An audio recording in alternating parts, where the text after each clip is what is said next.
진짜 저에게 자다가 깰 만큼이라는 단어가 와 닿는 건 뭐냐면 자다가 깰 만큼 배가 고픈 거예요. 저녁을 먹고 자야 되는데 너무 늦어가지고 굶고 잤어요. 이게 그냥 어떻게든지 자보려고 그러는데 잠이 옵니까? 배가 고프면. 자다가 깰 만큼 배가 고프다. 이거 여러분들 아시는 분 계십니까? 자다가 깰 만큼 하나님의 말씀을 간절히 말씀을 원하는 시인의 마음이 표현되어 있어요. 보세요. 내가 새벽녘에 눈을 떴나이다. 주님의 말씀을 조용히 읊조리기 위해서, 말씀을 묵상하기 위해서 새벽녘에 눈을 떴습니다 그랬는데, 이게 히브리어 원어를 설명을 드려보면 이렇게 돼 있어요. 내가 주의 말씀을 읊조리기 위해서 내 눈이 밤의 경점보다 앞섰습니다. 이렇게 돼 있어요. 조선시대에 보면 야경꾼들이 다니면서 북을 치거나 징을 치는 시간이 있어요. 그렇게 북을 치는 시간이 5번 있었답니다. 그거를 조선시대 5경이라고 얘기해요. 2시간 단위로 1경이에요. 북 치는 사람이 북을 둥 치면 지금 2시간이 지나서 몇 경이구나. 밤의 경점을 얘기하는 거예요. 오늘 본문 말씀이 나오는 시편은 구약시대잖아요.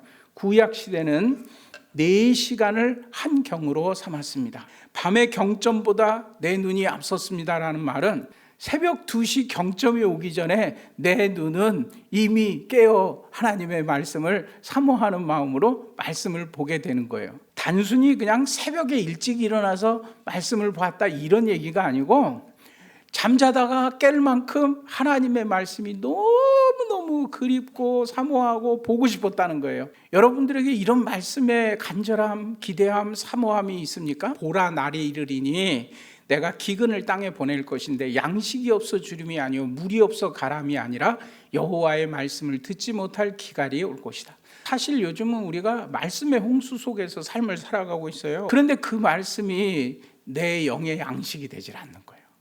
마태복음 4장에 보면 예수님께서 사탄의 시험을 받는 장면이 나와요. 그러니까 예수님만 아니라 우리도 끊임없이 삶에서 유혹들이 오잖아요. 예수님은 시험을 하나님의 말씀으로 이겨내세요. 사도 바울은 우리의 살아가는 삶, 영적 전쟁을 얘기하면서 하나님의 전신갑주를 입어야 된다. 모든 전신갑주들은 다 방어용이에요. 딱 하나를 빼놓고, 그 하나가 뭐냐면 손에 들은 성령의 검.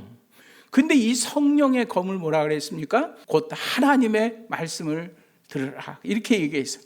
하나님의 말씀을 들은 자는 다가오는 어떤 유혹도 물리칠 수 있다는 거예요. 근데 우리가 이 하나님의 말씀을 정말 간직하고 삶을 삽니까? 미국 사람들이 쓰는 표현 중에 거북이 교인이라는 말이 있더라고요.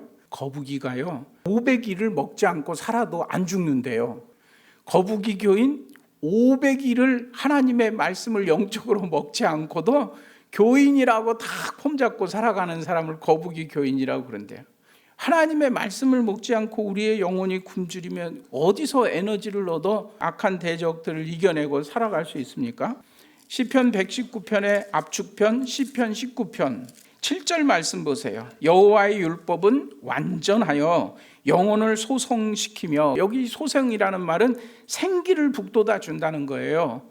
내 영혼이 막 말라가는 것 같을 때 하나님의 말씀이 내 삶에 오니까 영혼이 소성되더라는 거예요. 제가 2020년 연초를 시작하면서 송구영신 예배 때 쉬지 않고 하나님 앞에 항상 범사에 감사하라, 전천후 감사를 얘기했죠.